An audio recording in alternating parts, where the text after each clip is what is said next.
off to we may have gotten off to on the wrong foot, and I will take responsibility for that.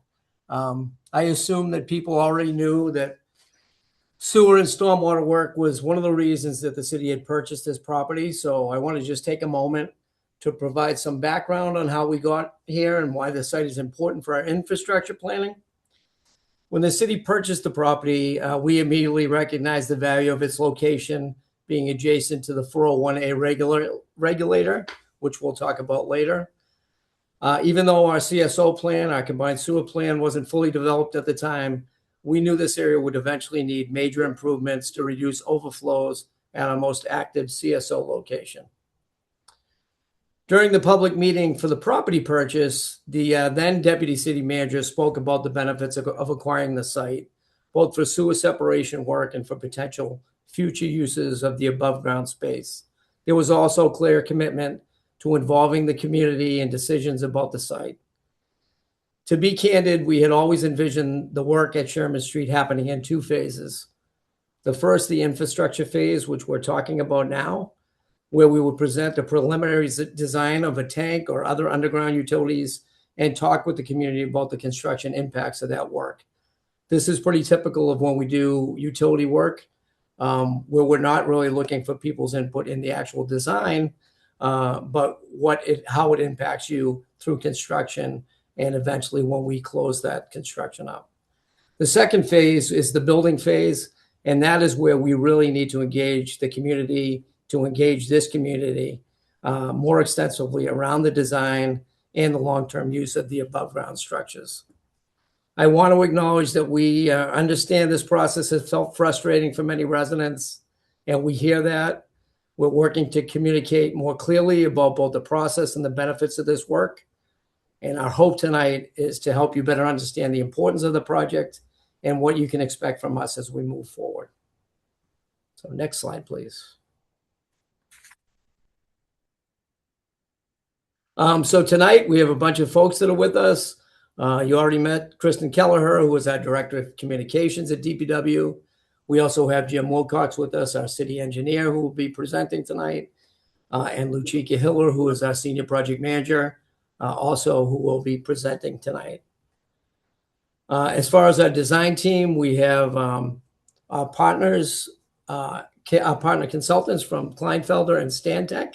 I won't go through everybody's names, but they are professionals in geotechnical, environmental, structural, civil process work, electrical controls, everything you can think about when it comes to this deep utility construction. They also have licensed site professionals that work for them, which is extremely important in a site like this. Hydraulic modelers, landscape architects, building architects, and construction experts. Next slide, please. So on our agenda for tonight, we're going to talk to you a little bit about combined sewer overflows and the program that we have that's ongoing. We'll talk a little bit about the draft updated CSO control plan and the importance of this structure as it relates to what we reference as CAM 401A, which is our most active CSO outfall. We'll also go through some other concepts that we looked at. That was something that we heard from the last meeting. Then we'll move on to the CSO tank on Sherman Street itself. We'll look at some of the preliminary design concepts. We'll talk a little bit about the past work that we've done as far as tanks go, what this tank is going to accomplish, why it's going here, what it will look like, and how it will be built. And then we will talk briefly about a concept that we think could work for a building on this site, but it will be brief, and then we'll open it up to questions and answers.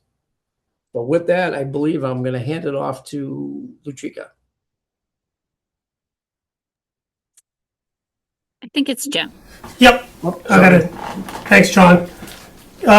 Before I get into my slides here, I do want to thank and acknowledge Vice Mayor Bernham Azine for his attendance tonight, and also Councilor Patty Nolan and Representative Steve Owens. So thank you for being here tonight. I'd like to first talk about project schedule. So as John mentioned, the city purchased this property back in the summer of 2023. And as we worked and evolved our CSO plan, we identified this location for a CSO holding tank, and we began some conceptual design for that tank back in 2025. We completed the conceptual design in October of last year, and we had our first public meeting in December of last year to present those concepts.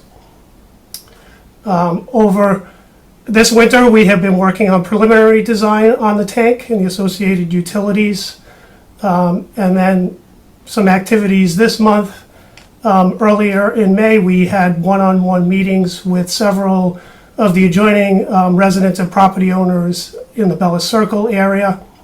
We are having our second public meeting tonight, and based on feedback we've received from a number of folks, we are going to have an in-person community pop-up in June of 2026. More details to come on that, on a date, time, and location, but city staff will be available in person for that pop-up event.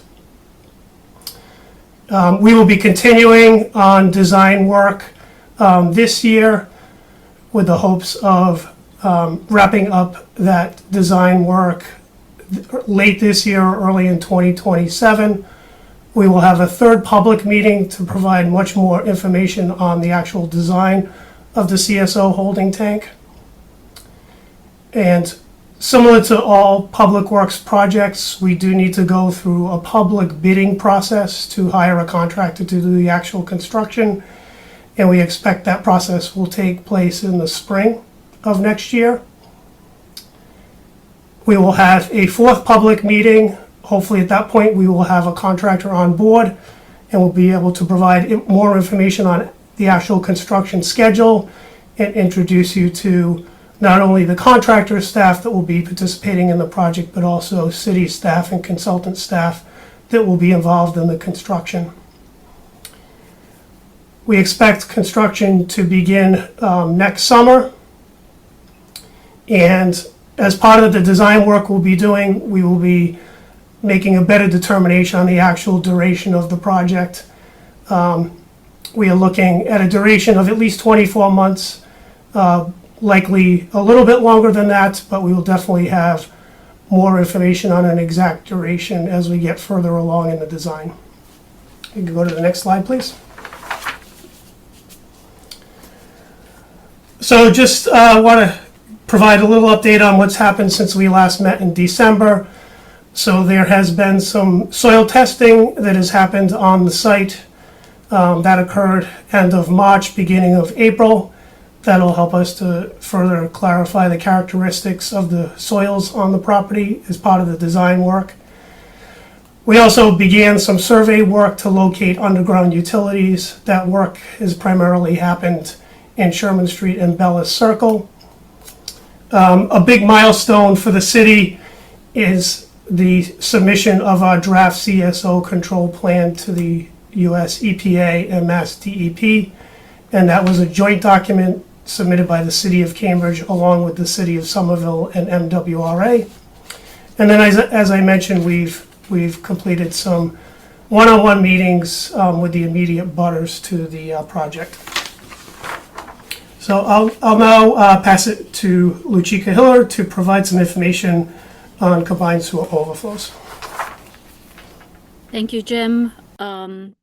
So we wanted to spend a little time talking about the problem the city's continuing to solve, and that is combined sewer overflows.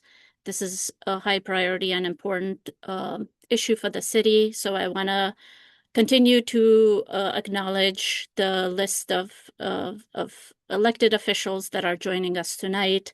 I see Councilor Al-Zubi, Councilor McGovern, and also Natalie, the legislative aide to Councilor Zuzi, and Adam, aide to Councilor Sabrina Wheeler. I'm sure more people are going to continue to join us. So as we see them, we will make sure to highlight them. Next slide, please, Muriel. So I know a lot of you are familiar with what combined sewer overflows are, but we might have some new people here tonight. Like many European and US older cities, we have an underground infrastructure that was built in the 19th century. That is a combined sewer overflow system where both the sanitary sewage, right, the stuff you flush down your toilet or the stuff from your sink, and the stormwater, the water that comes from the rain, combine in one pipe, as you can see in the image on your left. In these combined sewer systems, we also build a CSO outfall that functions as a relief point that help prevents sewage backups into people's basements or our street. When it does not rain or it doesn't snow, or even during just regular rain events, these single pipe systems send all that flow to a treatment plant. In our case, it's the Deer Island treatment plant out in Boston Harbor, which the Massachusetts Water Resources Authority owns and operates. However, as you see in the middle picture, when it rains a lot, where it's a high intensity, like it comes down really, really hard, a portion of the flow ends up in, sorry, I'm gonna have to do this a little bit. Ends up in our nearby rivers and streams. For Cambridge, that's the Ellsworth Brook and the Charles River. As you can imagine, right, as Cambridge's CSO discharges are all untreated, right? We're talking about sewage, E. coli, things that are not good for the environment, the ecosystem, the water quality. It's a public health issue. So the city's priority is to continue solving this problem. We have an obligation to make improvements. And at this point, right, we're about 55% separated. So we still have about 45% of our area still combined. But we have been working for decades to build underground infrastructure to continue to reduce CSOs. Next slide, please. Like Jim mentioned, the latest work that is out there is a planning document. It's the draft updated CSO control plan that has been published and submitted to both state and federal regulatory agencies, the Massachusetts Department of Environmental Protection and the U.S. Environmental Protection Agency. This plan was the hard work of a lot of technical experts from the city of Cambridge, the city of Somerville, and MWRA for the last 4.5 years. If approved by EPA and DEP, the plan will eliminate CSO discharges in a future average rain condition year and significantly reduce CSO discharges in larger future storms. We are proud that this is the first CSO control plan in the nation to consider climate change. A lot of public input also went into this plan. We have heard from the communities affected by CSO discharges into the Ellsworth Brook, the Mystic River, and the Charles River, and that we need to act with urgency to improve the CSO problem. Our strategies in this plan range from tanks, tunnels, sewer separation, GSI, and you can read more about it. A key implementation project for this plan is the CSO storage tank at 135 Sherman Street, because this will get us to eliminate CSO discharges in a future typical year in the Ellsworth Brook. And the reason I'm saying that, if you could go to the next slide, is part of our plan is looking at our most active CSO outfall, which is identified by the CAM 401A identifier.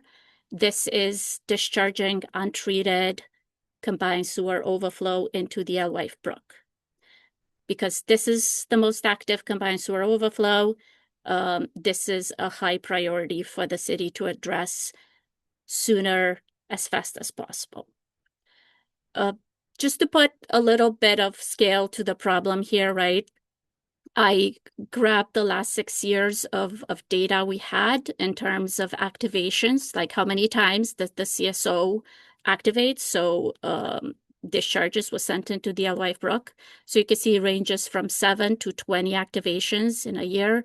And you can also see the total volumes of those discharges that was sent into the Alewife Brook.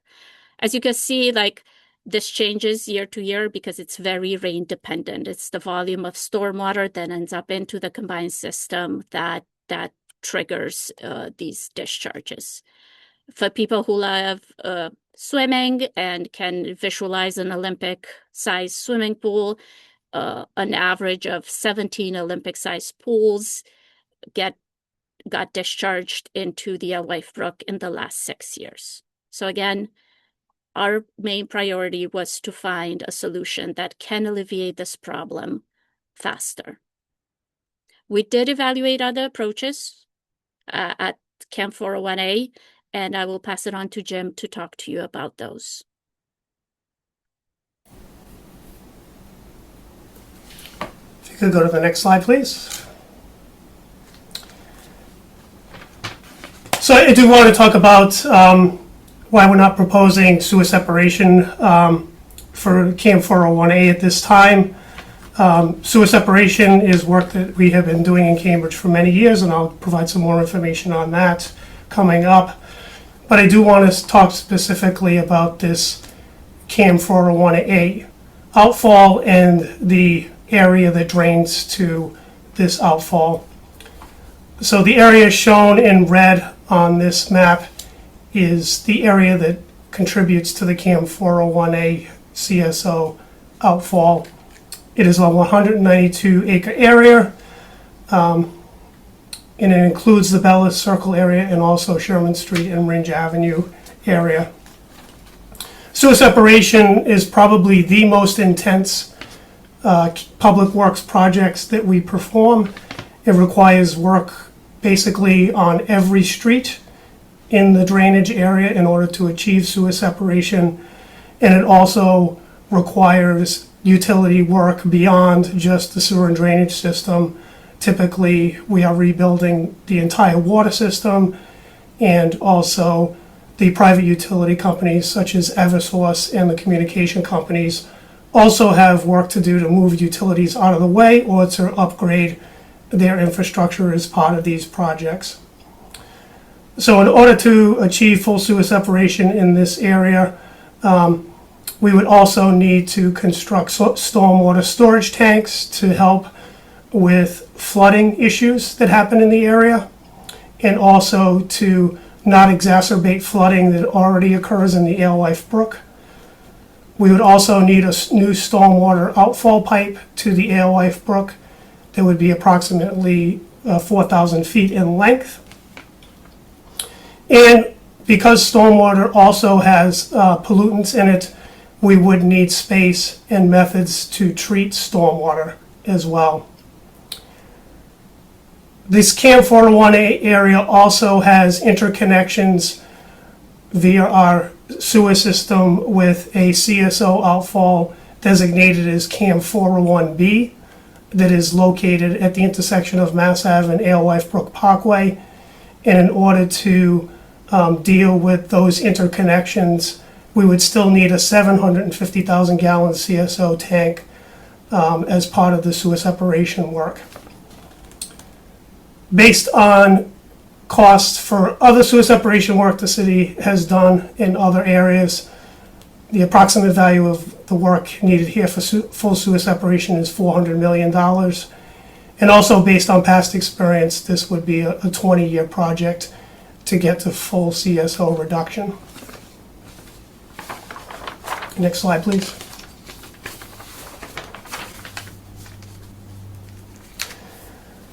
So we also took a look at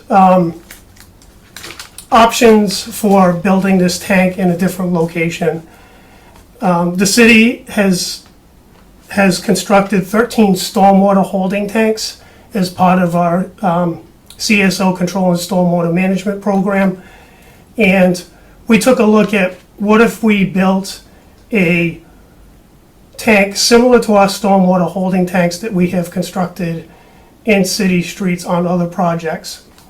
So we took a look at a typical section for our tanks that we currently have, which is 9 feet by 6 feet.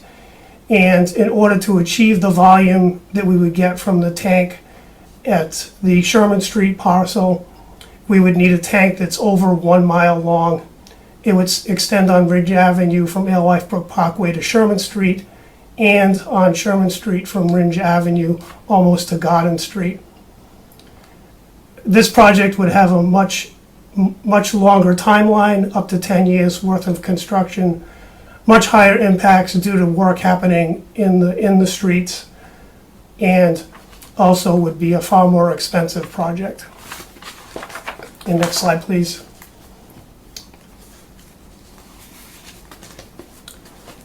And just to show you an example of what this construction would look like if it were to happen in the streets on Ridge Avenue and Sherman Street.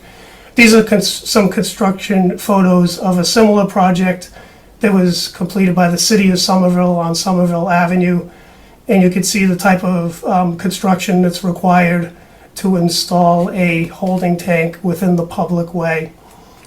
It requires significant amount of utility coordination and relocation, and also where these projects are happening in the street, significant traffic impacts. Next slide.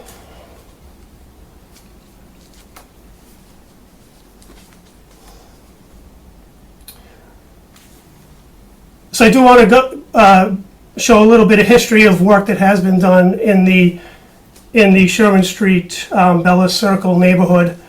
So back in the late 1990s, the city did a study related to repetitive and severe flooding in this part of the city, particularly affecting properties on Bella Circle and Ridge Avenue. So out of that study in the late 1990s came a construction project that was done in 2004 to provide flood alleviation in this neighborhood. And I do want to provide you with some details on that. So shown in red on the map on the left is a 45,000 gallon stormwater tank that was installed in the parking lot at Danahy Park, and an associated pump station to empty that tank after rainfall events. There was also what's called a force main pipe that extended from the pump station at Danahy Park down to the current 401A regulator structure, which is located at the railroad tracks, and that is shown in yellow on the map. That construction involved installing a pipe in the roadway on Sherman Street. We also reconstructed the 401A regulator, and we also built a drainage channel shown in blue on the map, and also a picture of that is on the right. And that is a drainage channel that diverts stormwater flowing off of Danahy Park from flooding properties on Bella Circle, and provides significant flood relief to this area. The infrastructure that was installed as part of this project over 20 years ago has been maintained in good working order by Public Works and provides important flood protection to the neighborhood. Next slide.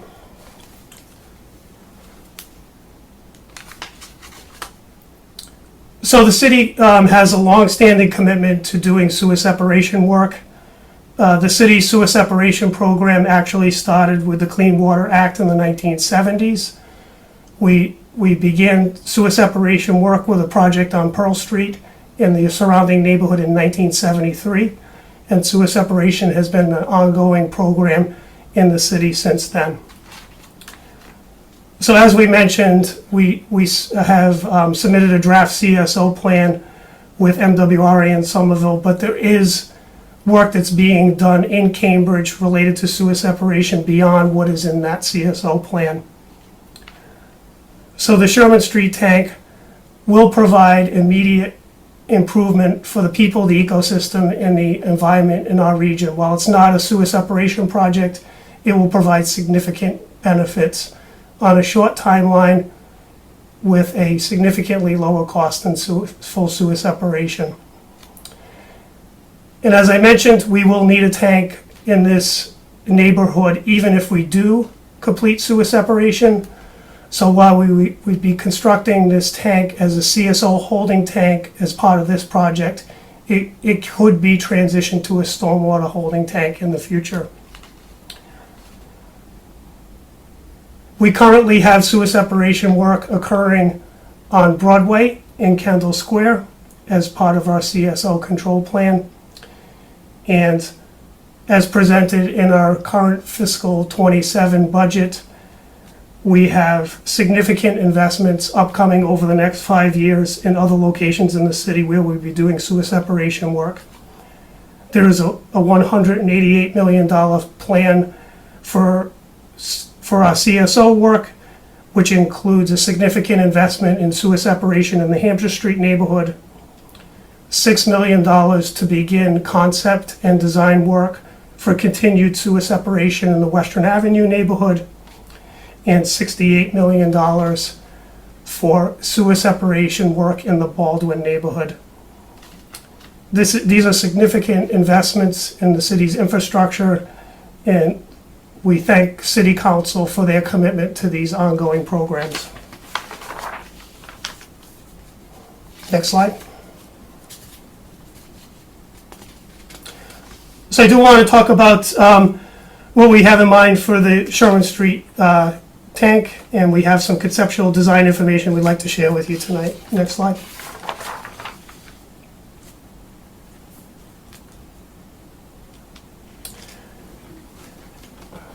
So CSO storage as a control method is not new and is being done in many locations, both in New England and throughout the country.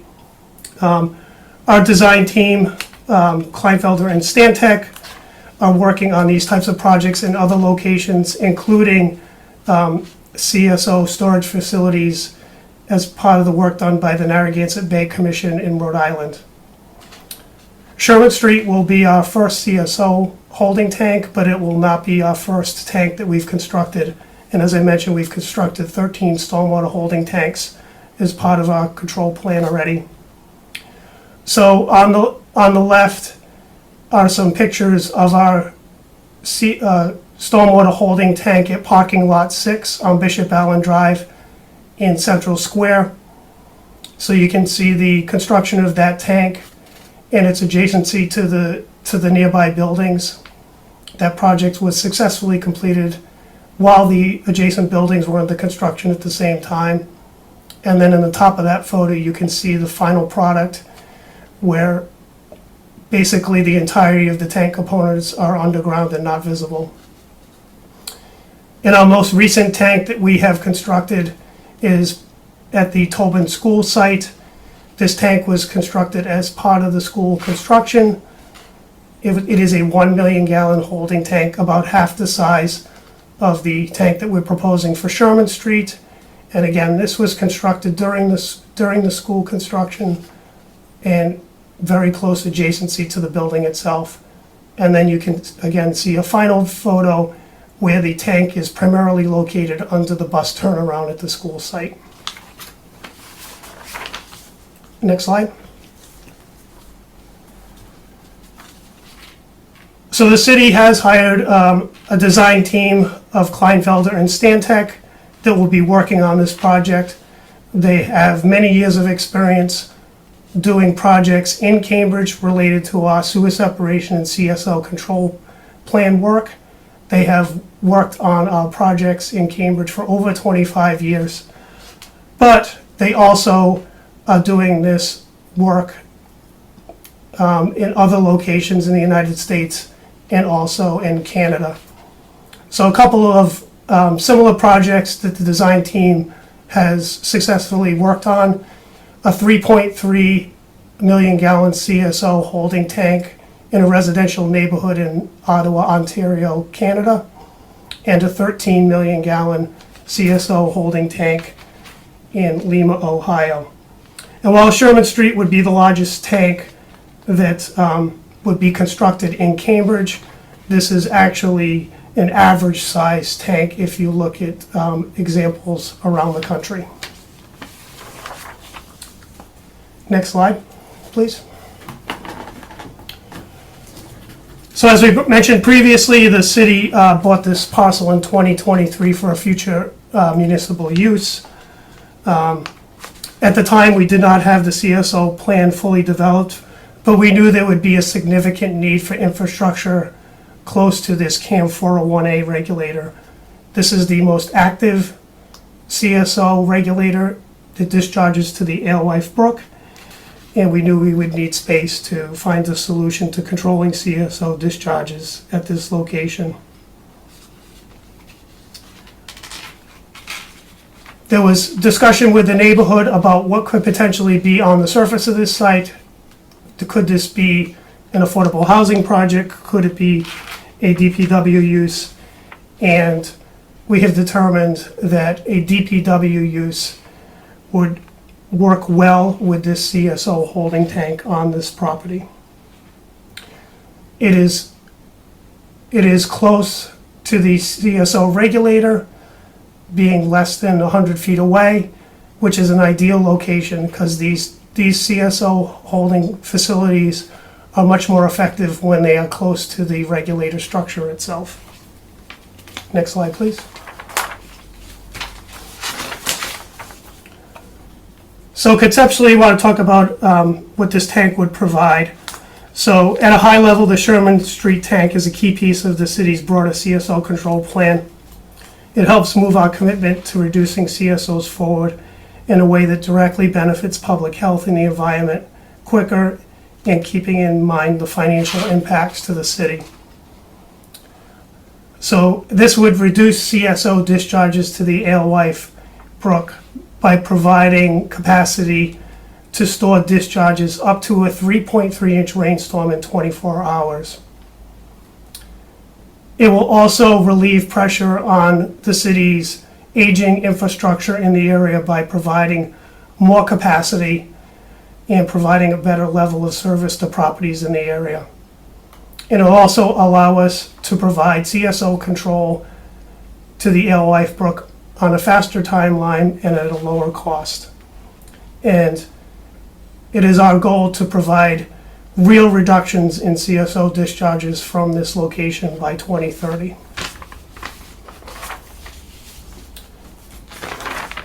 I'm now going to pass the presentation off to Emerson Olander from Stantec to talk a little bit more about the conceptual design. Thanks, Jim. Well, I'm not a city official. I just want to quickly introduce myself. I'm a 25-year principal civil engineer at Stantec. I'm an Arlington resident for 19 years, formerly a Cambridge resident. This is my 9th wet weather storage facility. 3 previous projects of those were sewer overflow storage tanks. And this is a type of project that's very familiar to me. I also want to just mention that I have 4 family members that attended the Cambridge Friends School and regular in the neighborhood. So this is a project I'm really excited to be part of. We're going to just quickly look at the general location of the site and some of its features here. For those of you that know the site, we're looking at the city-owned parcel. It's approximately 1 acre at 135 Sherman Street. And you can see the CAM 401A regulator across the railroad tracks. That's the Fitchburg Rail, as Jim described earlier. You can go next slide, please. We'll zoom in from the perspective of Sherman Street. So this is on the north side of the tracks looking south. And just want to highlight the CAM 401A regulator facility. You can see that on the right side there, annotated in green. And Luchika and I were on site last week, taking a look at that facility, inspecting it to make sure that it functions properly. Besides being aware that the combined sewage overflows towards the alewife, it also contains a brush screen. So there's actually some treatment equipment inside there that will remain after this project. And we wanted to make sure that that facility was still functioning properly.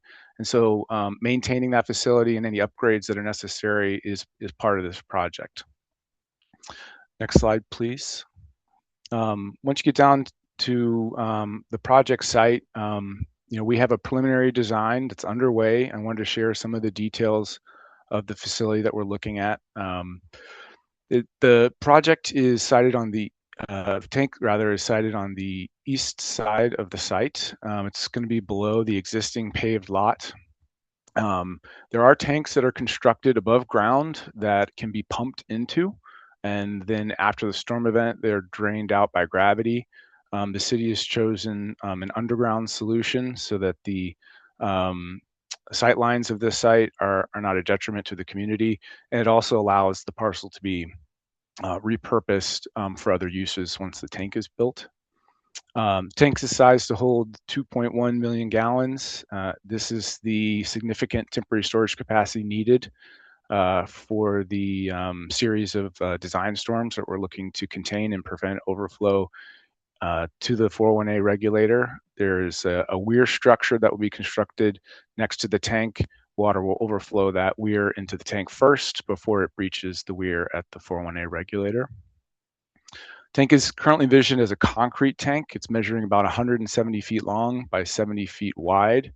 All those dimensions are still in the preliminary design stage, and the exact position and siting within the parcel is currently being studied. One important part for the community is that the work zone would be fully restored after construction.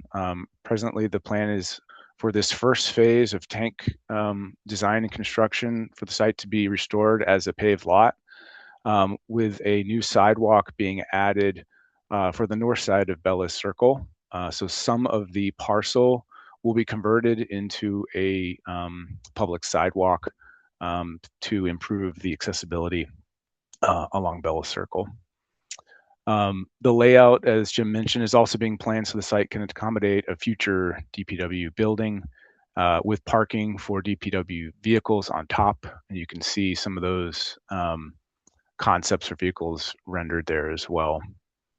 There's going to be some features of the tank phase design where we ask for your input, and we'll be looking to do that at the fall public meeting later this year. And those are going to be primarily landscape and site work features that we want to make sure that we obtain your input on. And I think I'm going to hand it back to Jim for construction. Thank you, Emerson. Now I'd like to go through a little bit about construction. We are still early in the design, so we don't have all the answers yet on construction and the impacts related to that. But this is a project that will be in a dense residential neighborhood, and there will definitely be impacts that will be felt by the people that live in the area and also people that need to pass through here on a daily basis. So some of the typical impacts that can be expected from a project like this are vibrations, and particularly for buildings that are close to the construction itself, because we will be doing a deep excavation that needs to be supported as part of the project. The city is also very interested in vibrations and making sure that those are kept under values where they will not cause damage.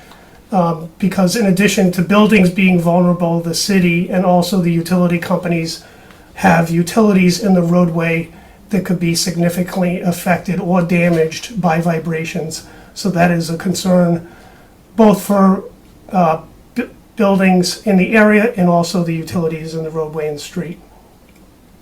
Other typical impacts from construction like this is noise. dust, air quality. Also, traffic on Sherman Street, particularly related to trucking, taking soils off the site during the excavation for the tank, and also deliveries to the site during construction, particularly deliveries of reinforcing steel and concrete that will be needed. I'll also talk a little bit about odor control, and just to touch a little bit on construction methods. We will have more information on this as we get a little bit further along in the design. There are various methods for constructing these types of tanks, and we have a few different examples in the city that we have used in the past. So we will be evaluating what would be the best construction methods based on past experience with projects both here in Cambridge and elsewhere. Next slide, please. So a typical hours for construction on our public works projects are 7 a.m. to 4 p.m. The city noise ordinance does allow construction to continue up to 6 p.m. on Monday through Friday, but typically work on a project like this will be done by 4 p.m. at the latest on most days. There may be a potential for limited night and weekend work. We would give people in the neighborhood plenty of advance notice for this, and work that is needed outside the hours that are allowed for construction in the ordinance is a public hearing process that is held through the city's license commission. There will be parking restrictions to allow construction vehicles to come and go from the site. We expect parking restrictions to be pretty minimal compared to other DPW projects because the focus of the work will be primarily on the parcel. As always, we will provide access to area streets for emergencies. This work will be closely coordinated with the police and fire department, and also city services will continue in the neighborhood, particularly rubbish and recycling collection. As part of the project, people in the area and also as part of our community relations outreach, we will be providing 3 points of contact once the construction is underway. A DPW communications manager. There will be a full-time DPW project manager assigned to the project. That person will be on the site full-time during construction and available for questions or concerns related to the work. And then we will also be providing contact information for the contractor itself. Next slide, please.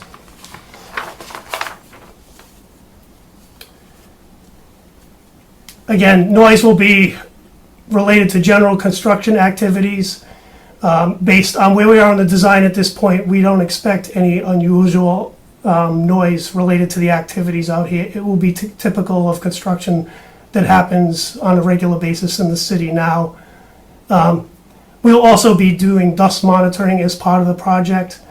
You can see on the right there's a picture of some instrumentation that is used to monitor dust, and that equipment will be set up while work is happening, and the equipment is capable of notifying project team members when threshold values are exceeded for dust.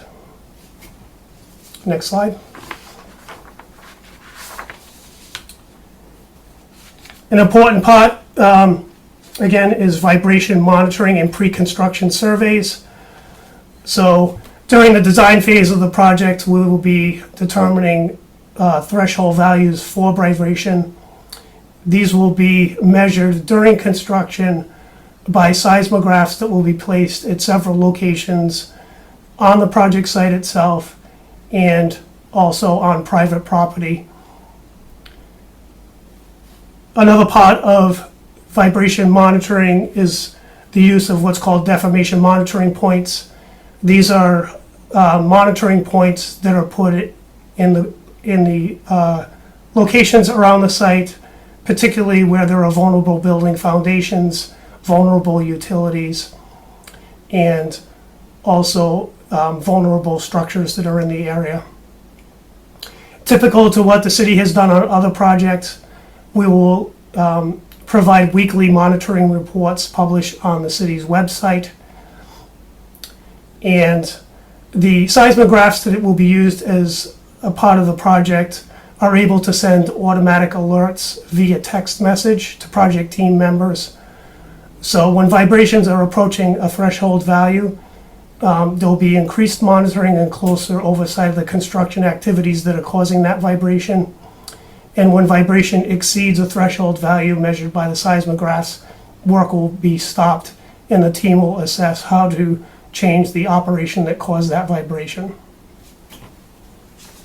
Next slide, please. Traffic management will also be an important component of the project. Traffic management is implemented as part of all construction projects in the public way in Cambridge. These traffic management plans will be coordinated with the Cambridge Department of Transportation, the City School Department, the City Police Department, the Fire Department, and the MBTA if public transit will be affected. And this is an example of a traffic management plan that was set up for the recent demolition of the building at 221 Mount Auburn Street. Next slide.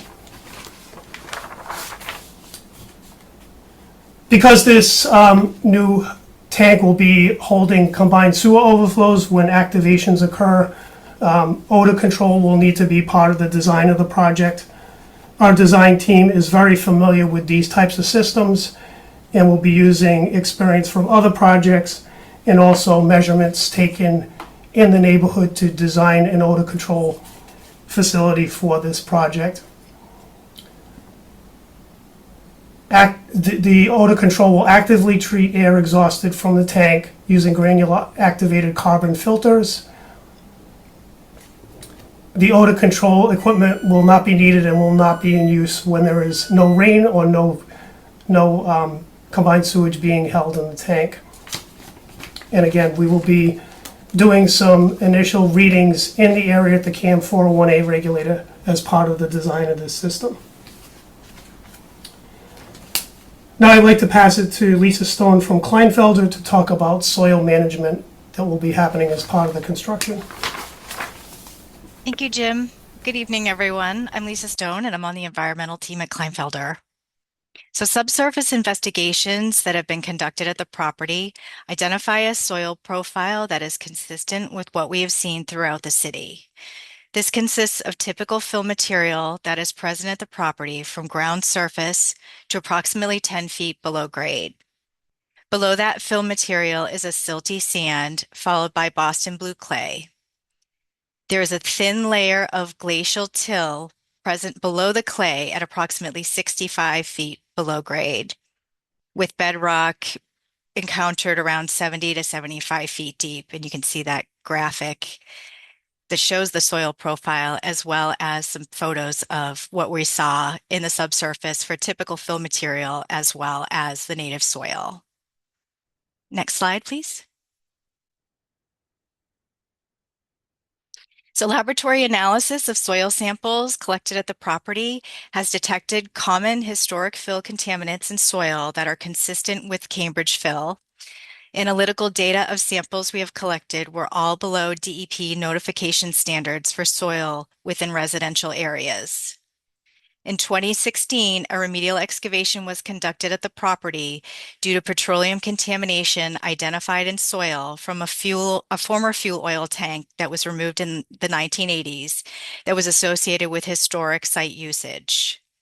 Soil analysis following the excavation detected residual petroleum contamination in some deeper soils around 7 to 11 feet below grade. However, the concentrations allowed for site closure under the MCP, the Massachusetts Contingency Plan, which are the regulations that the DEP has put out, using the promulgated Method 1 S1 soil standards, which are protective of residential properties, and the closure was implemented without any restrictions. Analysis of native and fill soil samples collected in 2025 indicate that soil is suitable for reuse at the property during construction or can be disposed of off-site at an in-state landfill or a large soil reclamation site in accordance with the Massachusetts DEP similar soil policy. The project team's licensed site professional will develop a post-closure release abatement measure plan before any construction begins. This plan will be submitted to the Mass DEP and will outline the soil management approach during construction, following federal, state, and local regulations to ensure that soil is managed and disposed of properly. And that QR code there, that's a link to the 2025 soil report. There is a 2026 soil report that will be posted on the website as soon as it's available.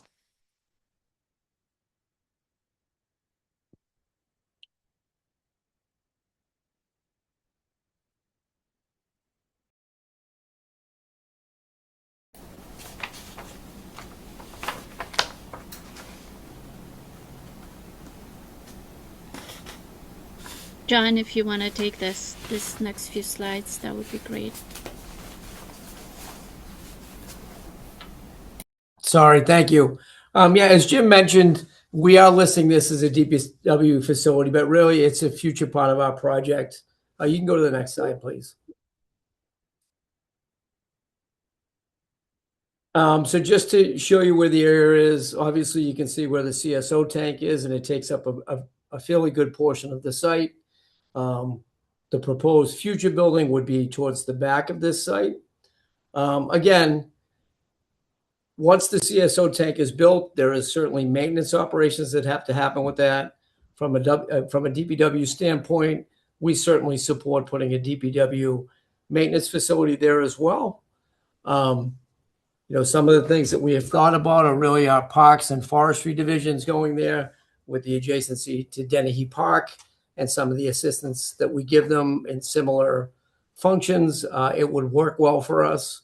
But again, nothing's been set in stone.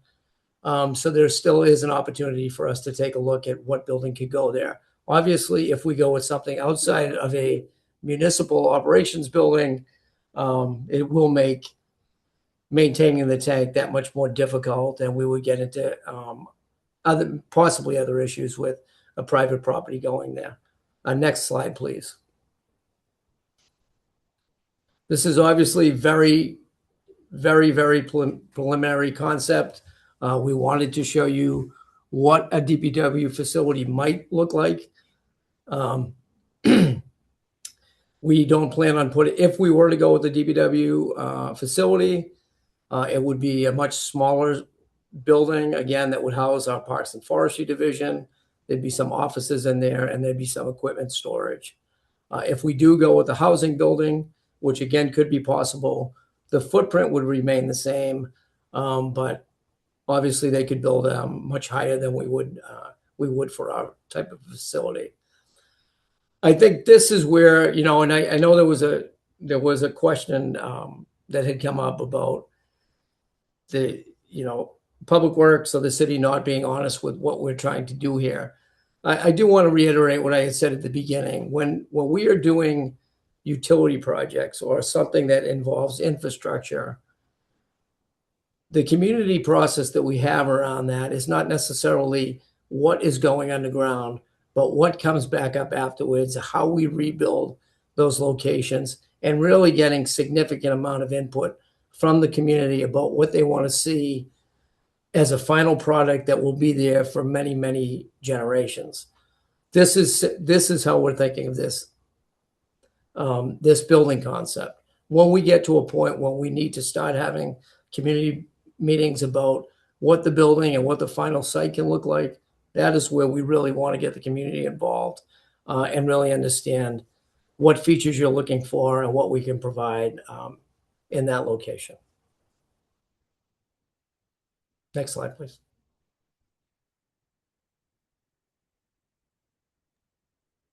Thank you.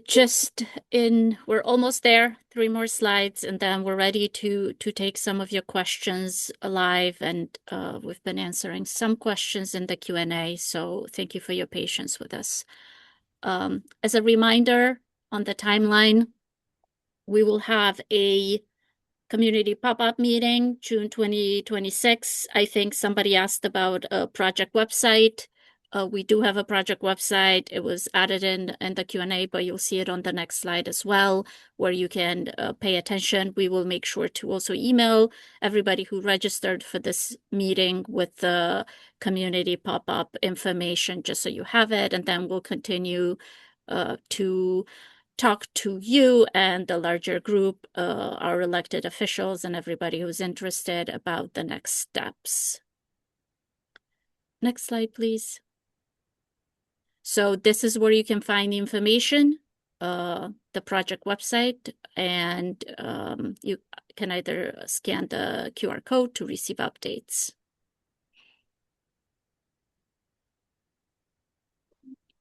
And the next slide is, please, yes. As we've been saying, right, this tank is part of a larger program that we're working on, and there will be a public meeting next Tuesday at 6 p.m. It's virtual. You can register online using the QR code or the tiny URL link that's there at the bottom. This is a joint public meeting hosted by the City of Cambridge, the City of Somerville, LMWRA, to go over the proposed draft recommendations for the CSO control plan. I know the conversation today has been focused on one of our CSO outfalls, but we have more, both in the Ellsworth Brook and the Charles River, and you can learn about the projects we're proposing there, and some of the underlying information. You can find more information, and we are going to host public hearings in September for public comment on the draft plan. Thank you, and I will pass it on to Kristen now. All right, we have about an hour available for questions. You can ask your questions in two ways this evening. At the bottom of your screen, you'll see an icon with a question mark and it says Q&A. You could type your questions in there, or you're welcome to raise your hand. If you do raise your hand, please keep all of your comments under 2 minutes. We really want to get to as many questions as we can this evening. And just as a reminder, we mentioned earlier, there are some things that we don't know at this time, but it's still good to ask so that we can record those questions and then get you those answers as they're developed. We'll jump right in. We have quite a few in the chat. Can we explain the neighborhood involved once more for the CAM 401A? I think if we could go back to the presentation, back to that map that showed the 192 acres, if that's available. Sure. Mariel, are you able to pull that up? Yep, working on it. Thank you. While you're pulling that up, I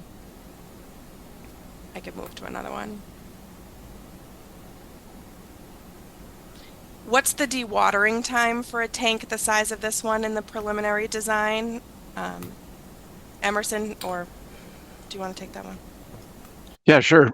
These tanks are typically dewatered within a maximum of 24 hours in preparation for the next storm event. The tank is unlikely to fill to its maximum volume, except for on average 1 time per year. So, a typical storm that might roll through on a monthly basis, the tank might be only 25% full. And so it would dewater, say in 6 hours instead. So it's intended to be relatively rapid so that the full tank volume is available for the next event. And there was a follow-up to that. I just want to acknowledge it. If the time to dewater is dependent on all the other tanks that are and tunnels proposed in the CSO control plan. Yep. The way it works is that once the once the storm has subsided, there's a level sensor that'll be in the collection system. And when we see that the water level has dropped in the combined sewer and is no longer at risk of overflowing into the tank or into the CSO regulator, that's when the dewatering pump station would kick on. The pumps are going to be underground in the tank. It's not going to, be any noise of any detriment, and the water will then just be discharged back into the combined sewer and then continue on its way to Deer Island. Thank you. We're just going to go through a couple more questions and then we'll move to some raised hands. The parcel should have solar panels. Is low carbon concrete expected to be required for the tank? That will be evaluated as part of the design process. This is structural concrete that's needed for the tank. It's a little bit different from concrete that we use for things like sidewalks. So we have been using low carbon concrete on some recent projects, but that will be part of the design. Thank you. So we'll move over to a couple raised hands. Kristen, you could go first, and just keep in mind, everyone, keep your comments under 2 minutes because we still have quite a few questions to go.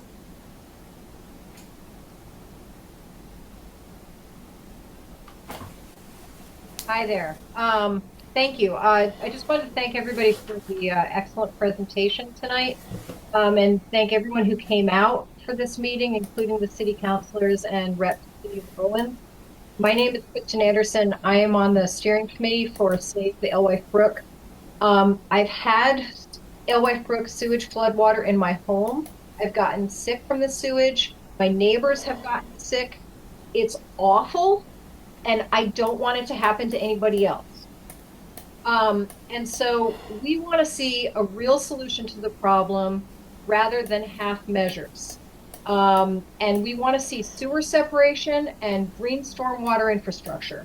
So I'd like to provide a little bit of pushback here on the length of time required to do the sewer separation work over by the Mystic River near Winter Hill and Assembly Row.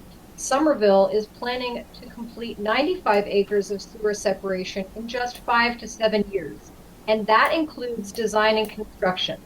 Additionally, at this time, East Boston is working on 230 acres of combined sewer separation, and they expect that work to be done in just 9 years, including design and construction. So I think I heard you guys say that it would take 20 years to complete sewer separation at Alewife Brook. If it's going to take 20 years for Cambridge to finish the work, then why not start now? And please, let's do it as part of the Alewife long-term CSO control plan with MWRA's funding. It will never be cheaper for the city to do this work than it is now with MWRA's money. Thank you.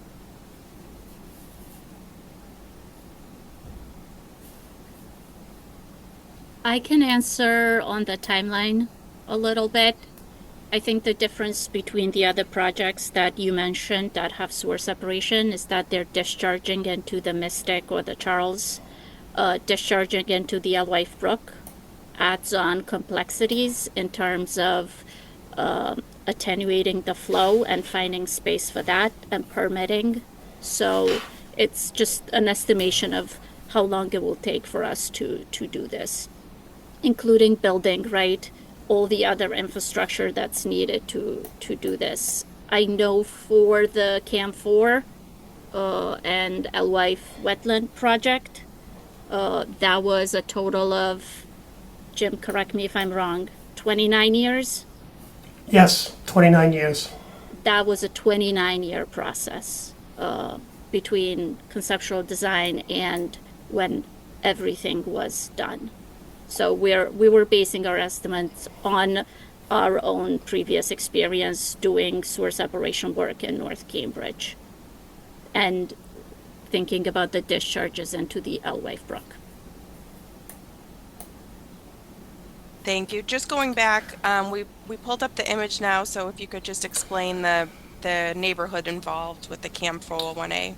Sure. So the green space that you see in the center of the map is Dennehy Park. So the sewer separation work would be to the areas to the east and the southeast and northeast of Dennehy Park, extending over to Mass Ave.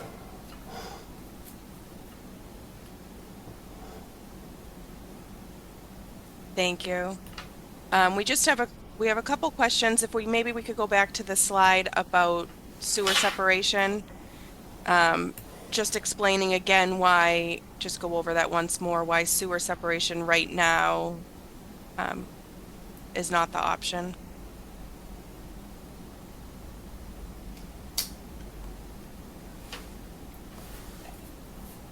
Not sure if this is the right slide, but I can address that one. So what we're looking to do here is, a phased approach.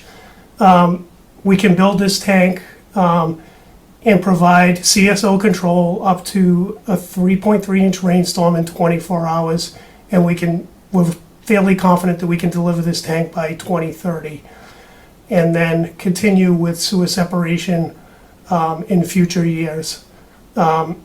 We think that there's significant benefits from doing it this way rather than doing full sewer separation and having to wait, which we're also pretty confident would be a 20-year project to do full sewer separation here.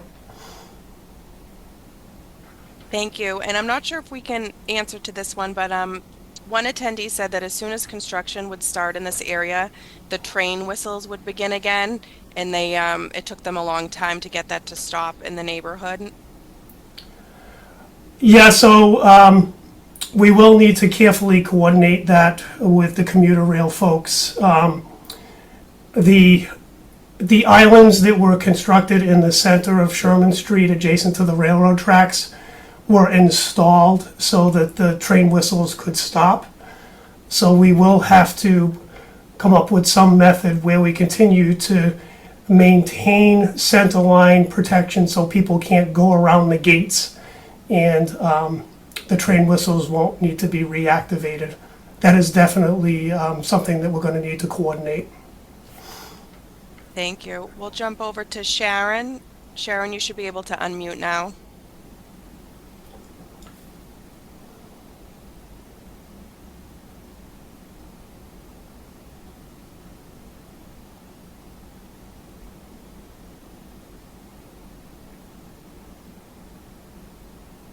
We'll come back to Sharon. Jennifer Wade, do you want to?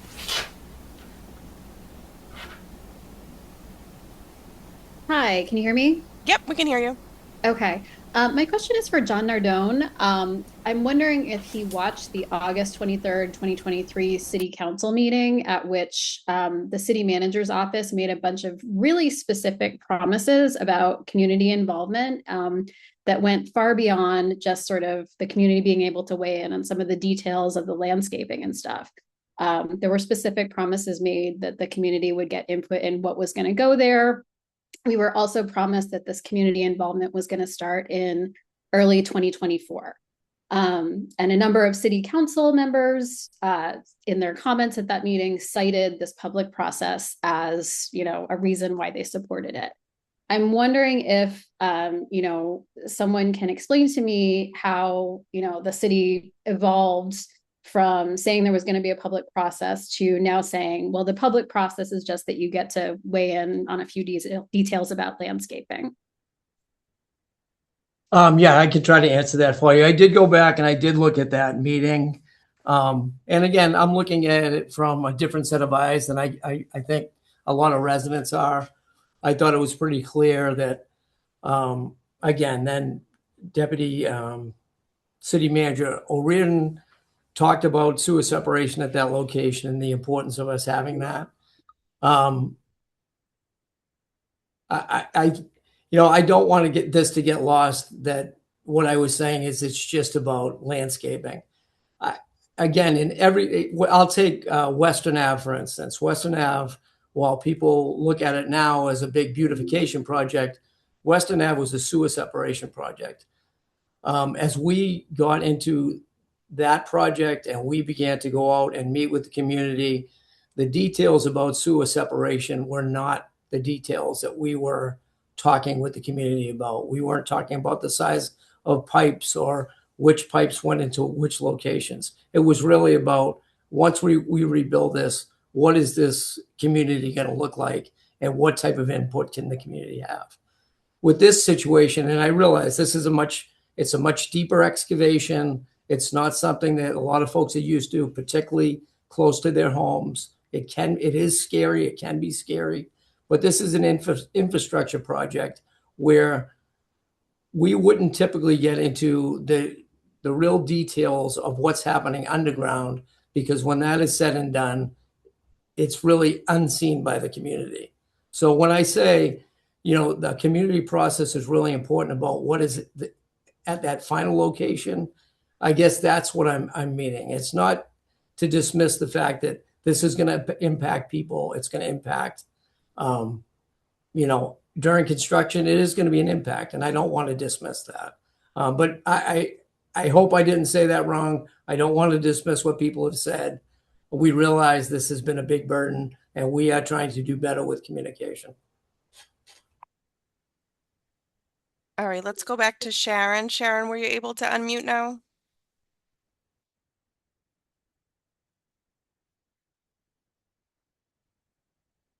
It looks like you did. Sharon, can you hear us? All right, we'll move on to Beth.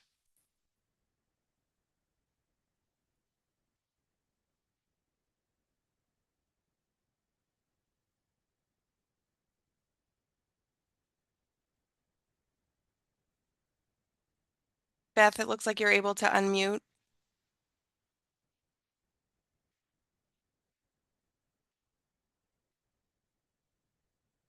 All right, we'll keep moving down the line. Michael Siegel, go ahead.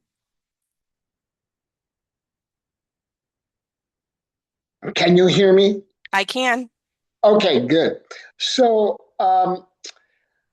one of the most concerning aspects of this presentation, and what is raising alarms for me, is, of course, there are so many questions that can't be answered at this phase. That's reasonable. I understand that. But there seems to be so many how to put this, unthought through, or at least it seems unthought through, or unconsidered dimensions to this project that are completely consequential to the neighborhood, both the immediate and the outlying. So yes, the traffic at Sherman Street is a catastrophe right now. That's number one. The potential problem with the trains and the train horns needs to be solved before a shovel is brought to the site. And a third aspect of the project is also the absolute insistence by the neighborhood that Bella Circle is not used for construction vehicles. And essentially, we don't want to hear that it's more convenient for trucks to come around than to be backed up for a mile on Sherman Street to deal with entering the site. Do you see what I'm saying? So these are completely significant and consequential dimensions to the project that need to be solved before anything goes forward from the point of view of the people who live here. So I welcome any and all responses to what I've just raised.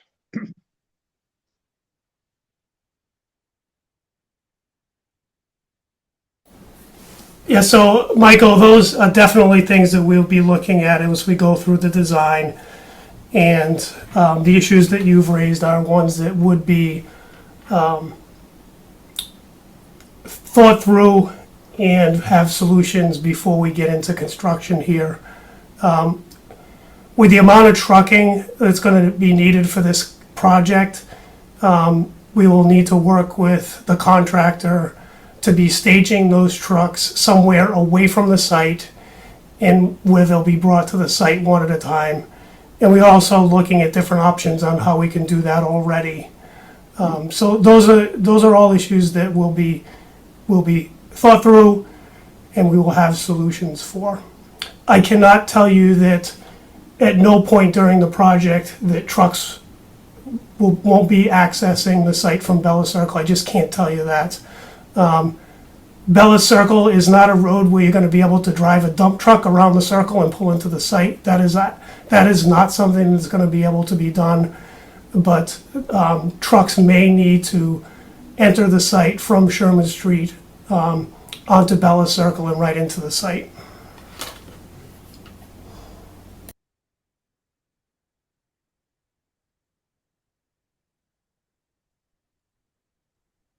Deb, you can go ahead and unmute. I'd still like to speak. That's Beth. Oh, okay, Beth, you were able to unmute. You can go ahead. Deb, you'll be next. Beth Malofchek, town meeting member, Arlington. Thank you for the presentation. And I want to thank Cambridge residents who are on this call for their interest in alleviating the really horrific conditions that exist at Alewife Brook for this neighborhood, for Arlington's neighborhood, East Arlington neighborhood, and the North Cambridge neighborhood. I would have liked to have seen an aerial photo. You have those nice aerial photos showing Sherman Street.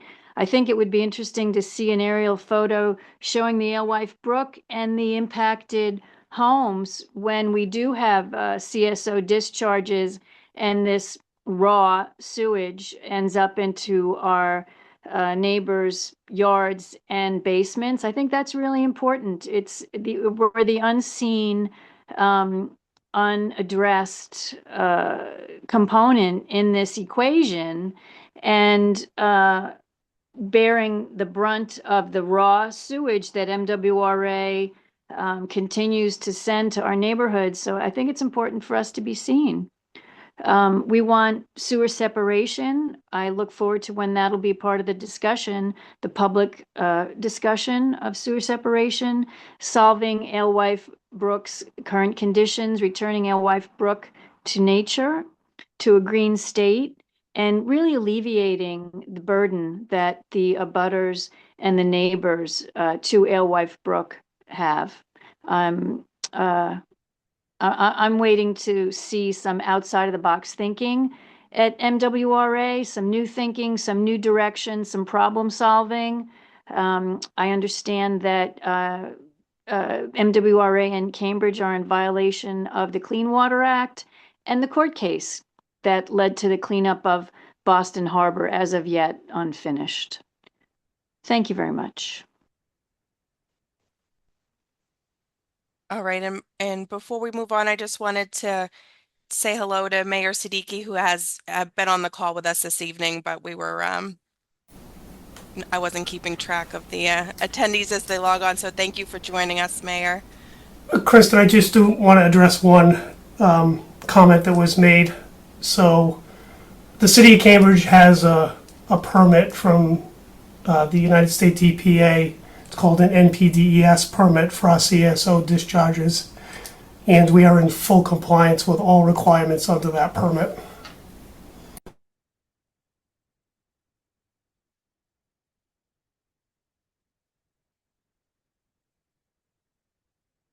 Thank you.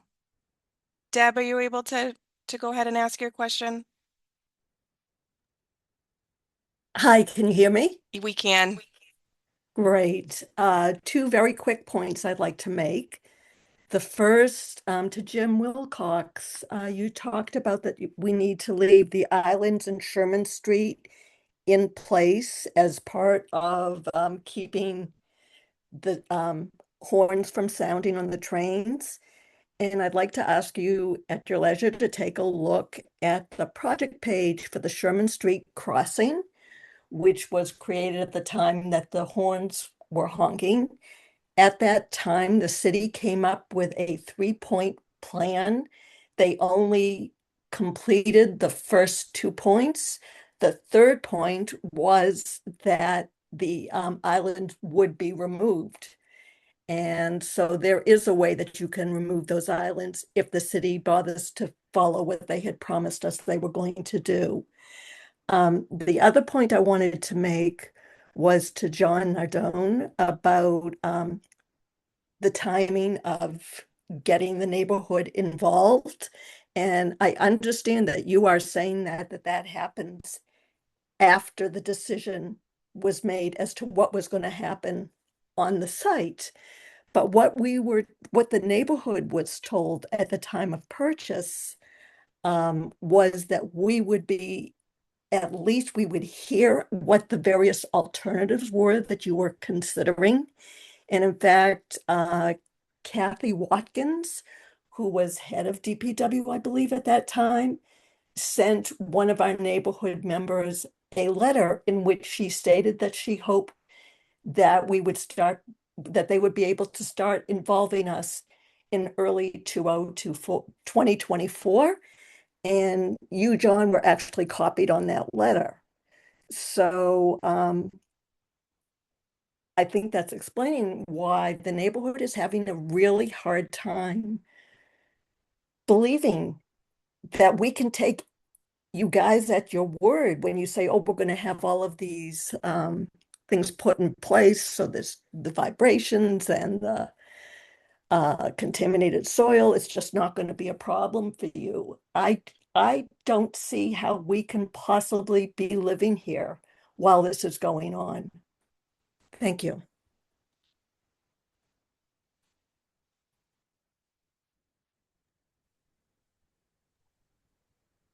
Yeah, Kristen, I don't know if Deb, if you're looking for an answer to that, we definitely got to the community a little bit later than we wanted. I know it's difficult sometimes to trust municipalities and to trust government. I mean, I think beyond this communication breakdown that we've had, this slight breakdown, Jim and his team and our consultants have done this kind of construction for a long time. And we're not going to say things don't happen, but we do plan very well these types of projects. We do everything we can to make sure that people's properties and themselves are safe during this stuff. And we'll continue to try to communicate that and hopefully be able to prove to you that we're not just, blowing smoke here. We're trying to do the right thing. Thanks, John. Muriel, can you go back to the timeline slide? We have a couple questions. People just want to be reminded of when this actual construction is projected to start and kind of what the length of that process will be. Sure. Right now, we're planning to start construction in the summer of 2027.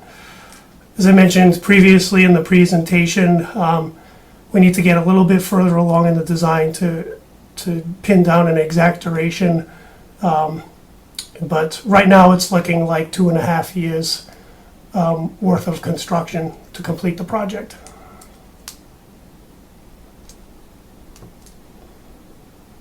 Thank you.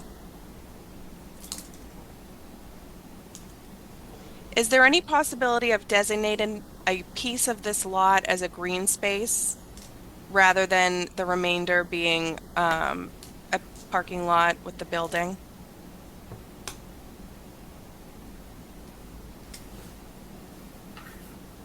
Yeah, and maybe Jim, you can answer that better. I think once we get into the design, once we get into that phase and that design, we can certainly look at what's possible on the site.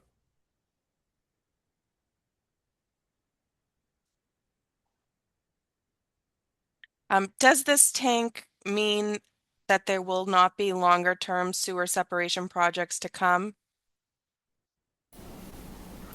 It does not. As I mentioned during the presentation, we do have a concept where we would construct this tank now to provide CSO control up to a 3.3-inch rainstorm in 24 hours, and then continue to do sewer separation in that 192 acres and convert the CSO tank into a stormwater holding tank, which would provide flood protection for the neighborhood.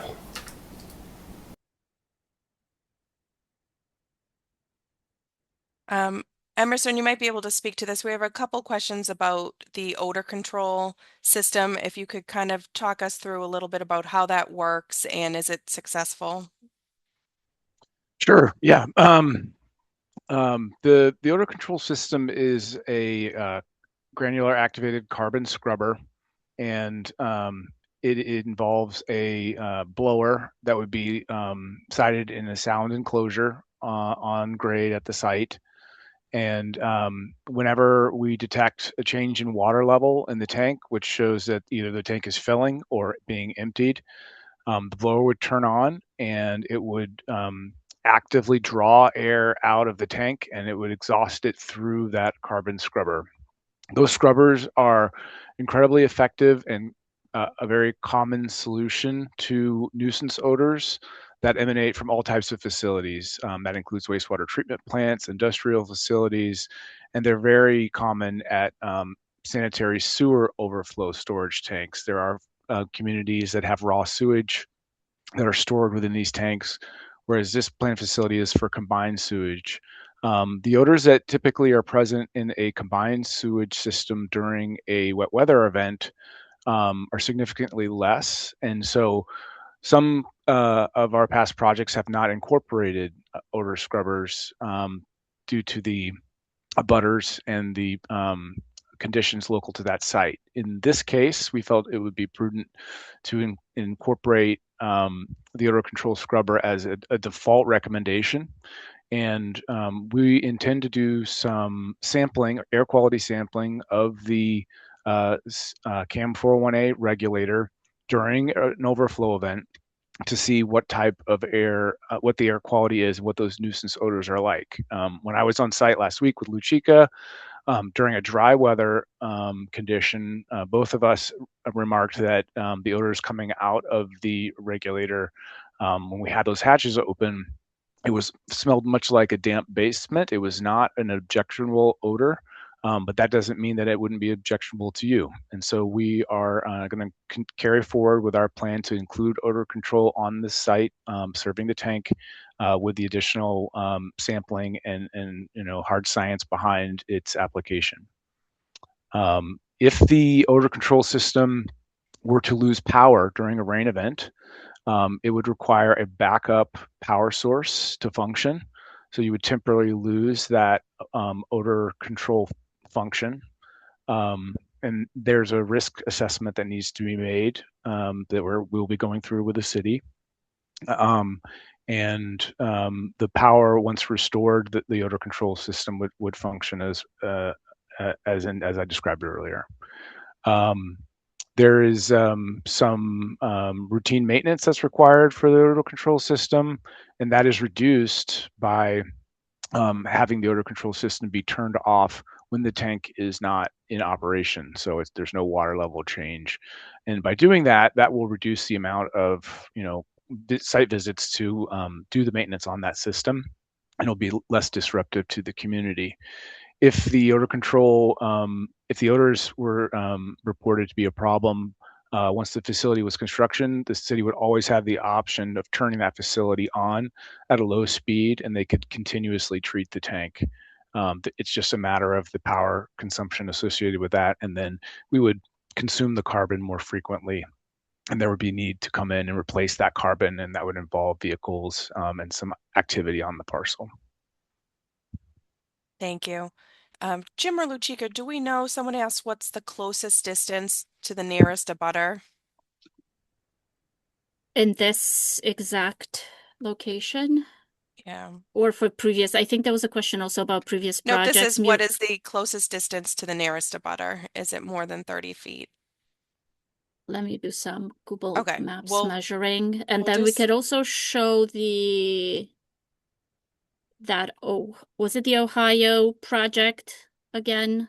Muriel, if you can find that slide. Yeah, if you look in this image, on the left where it says Sandy Hill Tank, you could see where the tank was built, right? It's hard to see that pink line there, but look, it's on both sides, how close it was to those houses. This is a similar distance to what this tank will be to the abutters on Bella Circle. Yeah, I just did a quick measurement, and this was quick. So the two closest buildings to the site are 131 Sherman Street, which is about 33 feet from where the tank would be located, and 54 Bella Circle, which is about the same distance. Thank you. We mentioned vibration monitoring and dust monitoring. Someone asked how it is that we would monitor the noise in a project like this. So we expect typical construction noise related that we would have for any public works project. So we would not be proposing noise monitoring at this time. If there is, through the design, we have some type of special operation where we would expect there to be excessive noise, then we could consider doing actual monitoring of noise. Thank you. We'll go over and answer a couple raised hands. David, you're next. You should be able to unmute now.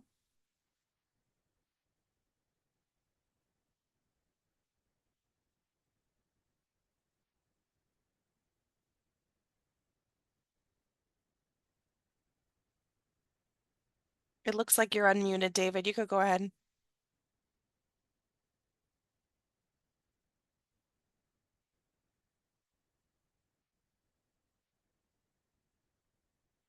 We'll give David a minute. Go down to Anne.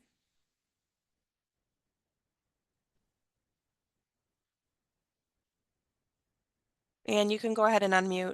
Oh, sorry, thought I Okay. had.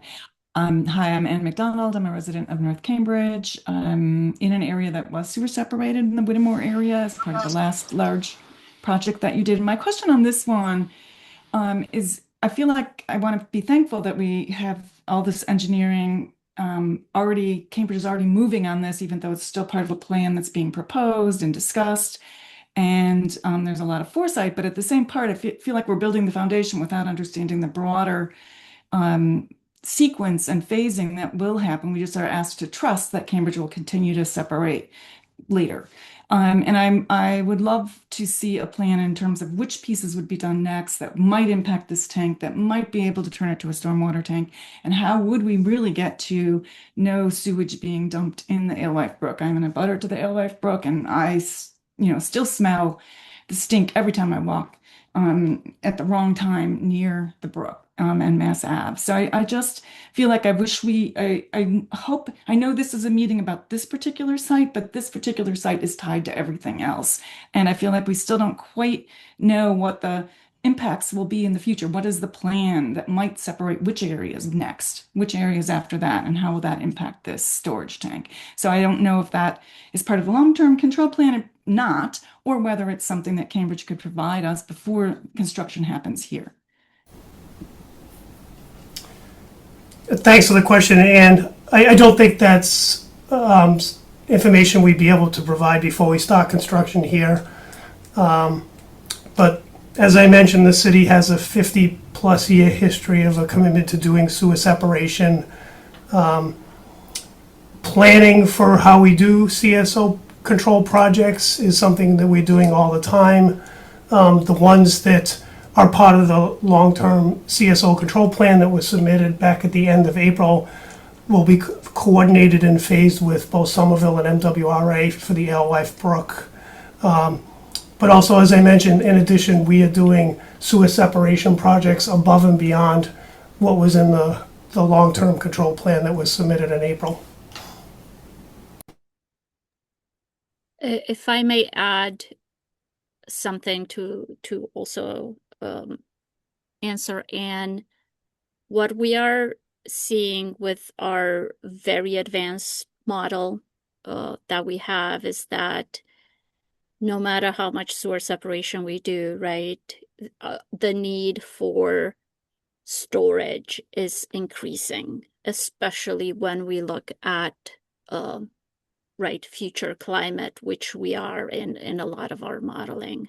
So we have limited available space as the city where we could build these storage tanks as protection, both for the environment and for the public. It's usually the streets or city-owned properties. So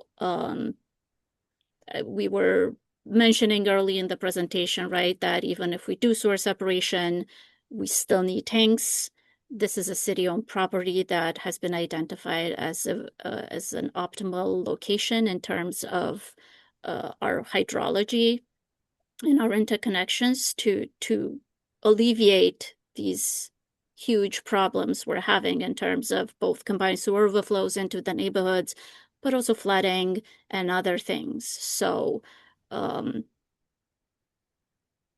yes, sewer separation will be happening. We're planning on that constantly. It might not be a huge part that you see in the draft updated CSO control plan, but again, our need for gray and storage tank is it's not gonna get any easier. Thanks. David, if you're able to unmute, I think it'd be best if you asked your question out loud. I know you put it in the chat, but it's quite extensive. Maybe you could talk it through. Hello? Yep, we can hear you. Very good. Thank you all for having the presentation. I like Cambridge public meetings. Everybody is so feisty. I actually had a series of questions to ask from the chat. I'm going to ask the easiest one first, which is, can we please have a high-resolution map of the CAM 401 area, such as the one you presented in your slide, only with enough detail for those of us who feel like mapping out alternatives in the public review process upcoming, that we can use this as a resource? I think you ought to be able to do that, and it doesn't seem like that much of an ask. There's a long chain going back and forth with Luchika and myself about whether the conveyance capacity improvement that is detailed in the updated long-term control plan has an independent benefit. I don't know if that we really need to go on to that in any more detail. I would be happy if you could get back to me in a day or so with an answer to that, because it is important to know that the pipe that you might be building or you talk about in the updated plan might have a benefit independent of the tank. It certainly seemed like that in the description.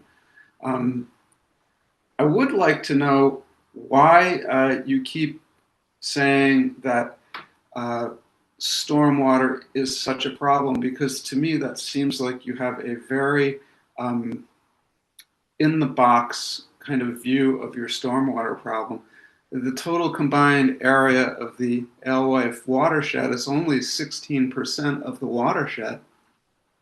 It's overwhelmed by the rest of the watershed, a 6% increase in peak flow stormwater detention from the rest of the watershed would completely offset your peak flows. And I don't see why MWRA and the project team is unwilling to work with other communities in the watershed to achieve those stormwater detention goals, which would enable cost-effective sewer separation.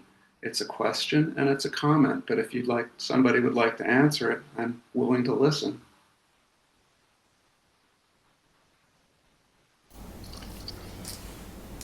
So hopefully I'm addressing your question, David.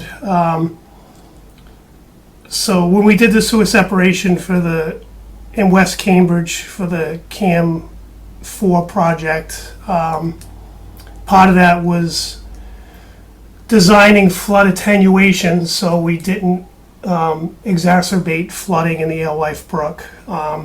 And as you mentioned, it's a small contributing area, but we still had to go through that process, which is why we constructed the Alewife wetland. And we would need to go through that same process for sewer separation in CAM 401A. So we would need to find some way of doing detention, again, to prove that we were not exacerbating flooding in Alewife Brook. In terms of working with other communities, we would love to do that. And there is definitely a need for a more regional look at stormwater management in addition to CSOs. So we are definitely open to working with upstream communities on stormwater management solutions that would benefit everyone in the Alewife watershed. May I follow up on that? Are you willing to design and fund and initiate memorandums of understanding with other communities to offset particular CSO projects, particular sewer separation projects, on a one-to-one basis? That is something that we are looking at, David, with Somerville and MWRA. Well, happy to hear it. Thank you. Linda, you could go ahead and unmute. You're next. Good evening. This is Linda Bear. Thank you for this program. I live at a home that's a block and a half away from this on Pemberton Street. As one gentleman already mentioned, the traffic situation here is already almost intolerable. And quite frankly, in front of my house on a daily basis, cars are honking their horns to get past one another and ripping side mirrors off of cars. So what I haven't really heard and would truly like to understand is, how is traffic going to be managed around the neighborhood? How is noise truly going to be? It said it wasn't going to be monitored, but for those of us who work at home and will be hearing this construction noise a block away from our house for 2.5 years, that doesn't feel like an adequate response. The change in traffic patterns that have taken place in this neighborhood over the last several years have made it an extraordinarily lengthy process to get out of this neighborhood to get anywhere else. So I'd love to hear anything you have that has any concrete responses. Thanks for the questions, Linda. With regards to traffic, as I mentioned, we'll be working on traffic management plans with the city's Department of Transportation. That is part of every project that we do in Cambridge. And we do projects in areas that have higher traffic than this area. Projects on Mass Ave, projects in Kendall Square. So yes, that'll be something we take a close look at.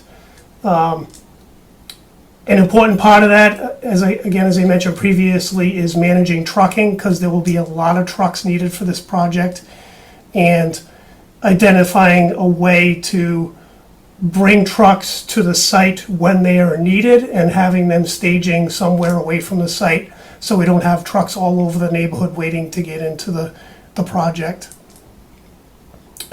With regards to noise, again, we expect typical levels of noise related to any type of construction project that we do in the streets in Cambridge. There are some operations that are much noisier than others, so we would be looking to monitor those and put mitigation measures in place if we need to do those type of operations. But I don't expect a very, very noisy operation to be going on long-term as part of this construction. Thank you. We got a good question in the chat that maybe we could talk through. Somebody wants to know, can you talk through what will happen when it rains and where will the water go once this tank is installed? I literally just pressed send on that answer. Oh, you did? I'm sorry. No, but I can also answer it live. I think if I understood the question correctly, right? When it rains, right? And the Cambridge system and the regional system can't facilitate that, the capacity in that system is exceeded, then the tank will start filling. And it will fill until it reaches capacity. And when that happens, then the overflow will go where it's going right now, which is from the regulator along the north of the track. And that additional combined sewer and storm water will discharge into the Life Brook at our existing Camp 401, right? But these rains will have to be really large, like Jim said. This tank, we're hoping to design it for a 3.1 inch and 24-hour storm, or they have to be really, really heavy, intense, so overwhelming the system. But that's where the flow would go. Please let me know if I answered your question fully. Thank you. Someone asked, what will happen to the water table on Bella Circle?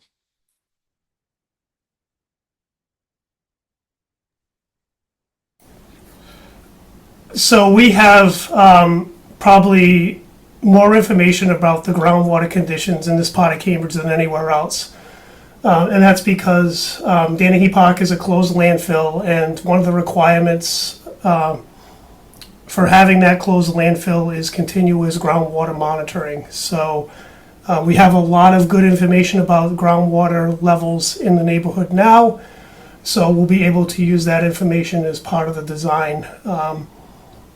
I would expect that there would be no change in current groundwater levels as a result of the CSO tank project.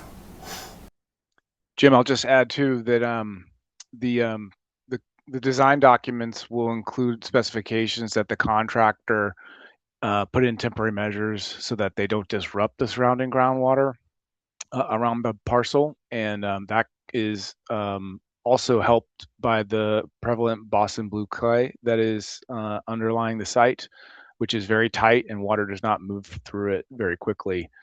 So we really just need to look at the groundwater elevations relative to the fill that overlies the clay and make sure that we don't have dewatering operations inside the tank excavation that will allow that water to continue to flow into the open excavation and dewater the surrounding area. And that's a very common control that we've instituted on many past projects for the city. We touched on this briefly, Jim, on one of your slides, but an abutter is asking about potential damage from vibrations, and they want to know if they could get their foundation inspected before to provide a baseline in the area. Yep, so absolutely, that will be part of the geotechnical vibration monitoring program is pre-construction surveys of buildings that are close to the project site. Again, that will be part of the design, but we met with some of the residents early this month along Bella Circle, and I would think all of the properties that we've had those individual meetings with would be offered a pre-construction survey before construction started. As part of this project, we've also made a commitment that buildings that get a pre-construction survey would also get a post-construction survey after the project is complete. These building inspections are optional because they do require letting a third-party inspector into your home. They would take measurements, photographs of the inside and the outside of your home. That information is kept confidential with the third-party inspector and is only made available to the city and to our contractor in the event that there's a claim for damages to the property. Thanks, Jim. What's expected for reduction in number of CSO events annually on average after this tank is commissioned? So if we will be able to build the full 2.1 million gallon volume that we modeled we need, there will be no activations in an average future typical year. So a typical year is a statistical year where we're looking at years and years of data and everything gets averaged. So depending on the intensity of rain, you could have activations, right? But the number will be significantly reduced. And I know you also asked about what the existing ones are. So if Muriel, can you show again the slide with the activations at 401A, that would be great. And then just so you could be getting ready, Jason, you'll be next.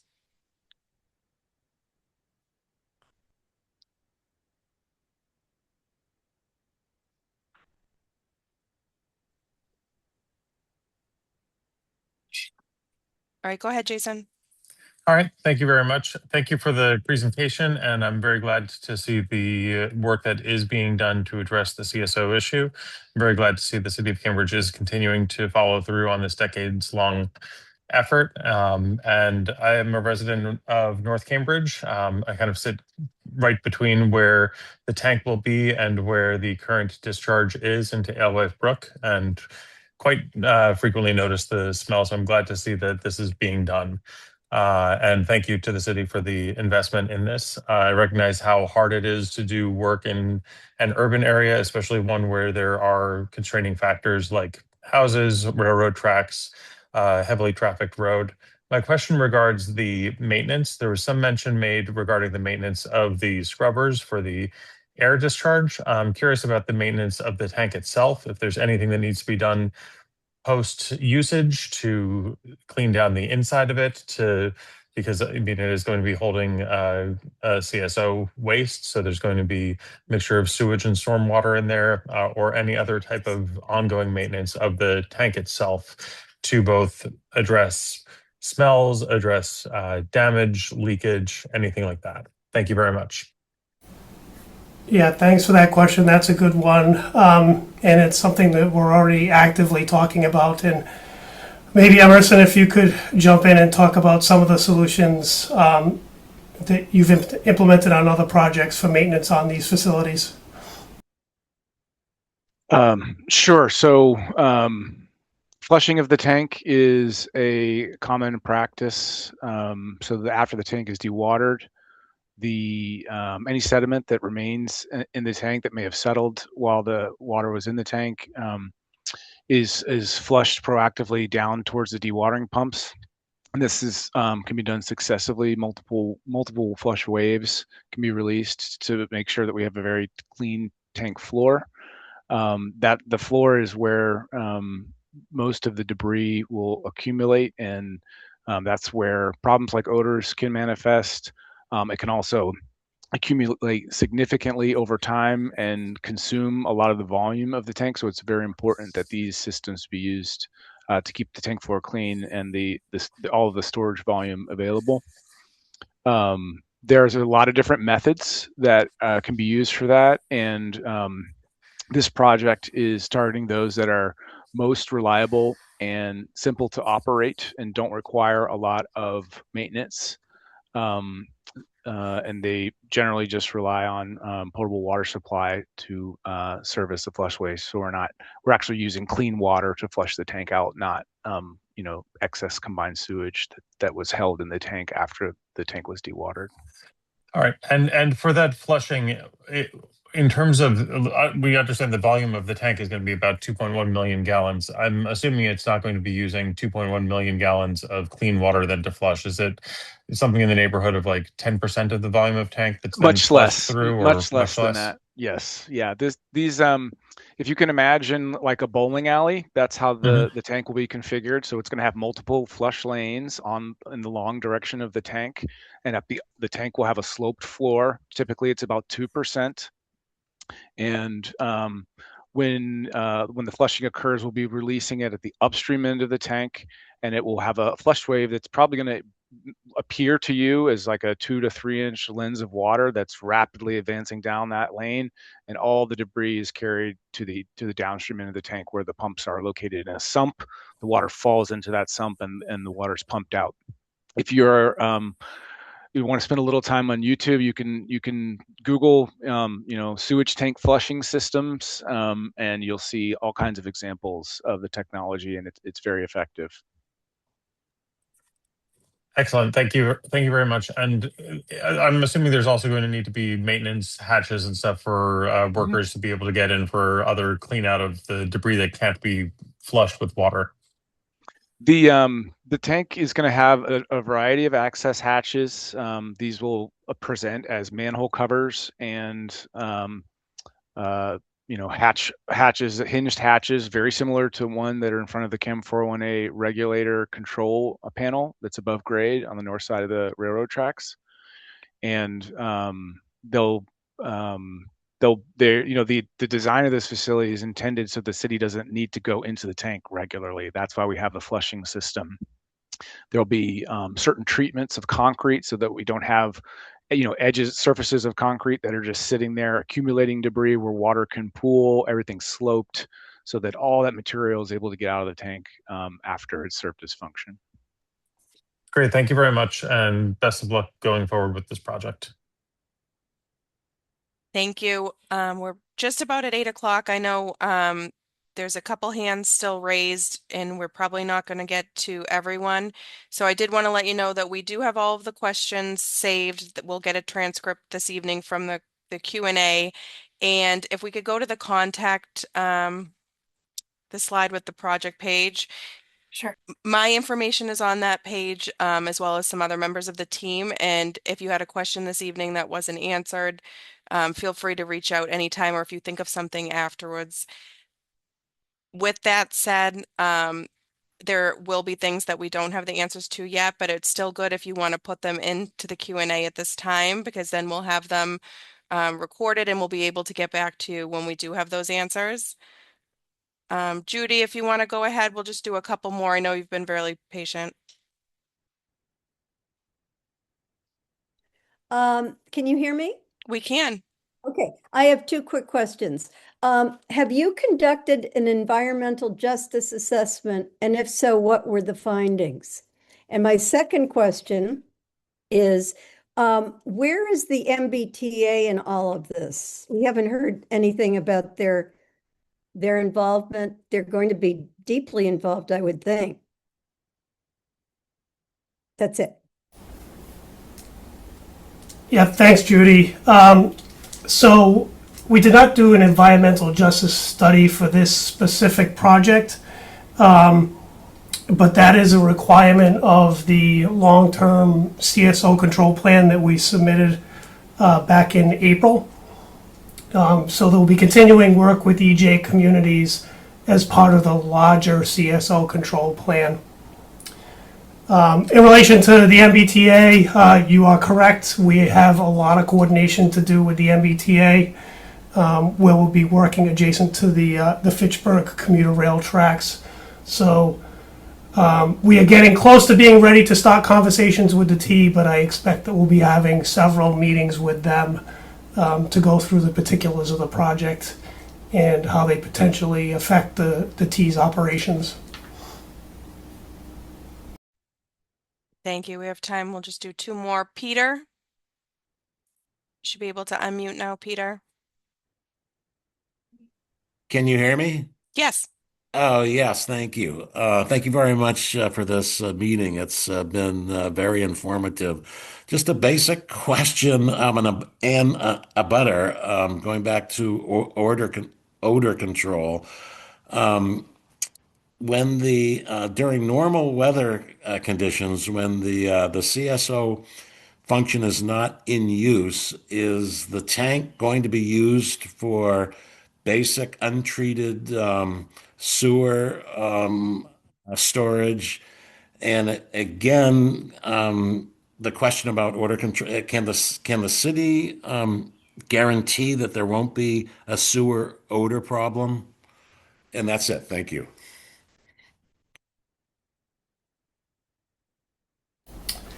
So just a question on the storage. So no, the only thing that would be stored in the tank is CSO activations at the 401A regulator. It would not be used for any other purpose right now other than those CSO activations. I cannot provide a guarantee that you will never ever have a sewer odor. Sewer odors are common in the city to begin with, even without CSO holding tanks.